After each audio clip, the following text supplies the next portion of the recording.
এখন আমাদের কি আছে, এই যে সবুজ অংশটুকু আছে, এই সবুজ অংশটুকু আমাদের এখন মিলাতে হবে।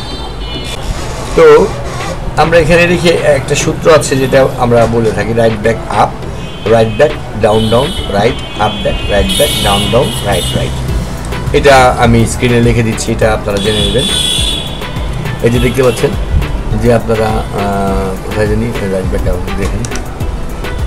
এখন এটা করবো আমরা, right back up, right back down down, right up back, right back down down, right right. তারপরে মোটামুটি হয়ে গেল। এখন আবার লক্ষ্য করুন এখানে একটা কমপ্লিট, এই লালটা আর অরেঞ্জটা এখানে আসলে খেলা শেষ। অরেঞ্জটাকে এখানে কীভাবে নিয়ে আসবো, রাইট রাইট, তারপরে আপ, তারপরে সেন্টার, তারপরে আপ আপ সেন্টার রাইট, তারপরে আপ, তারপরে রাইট রাইট।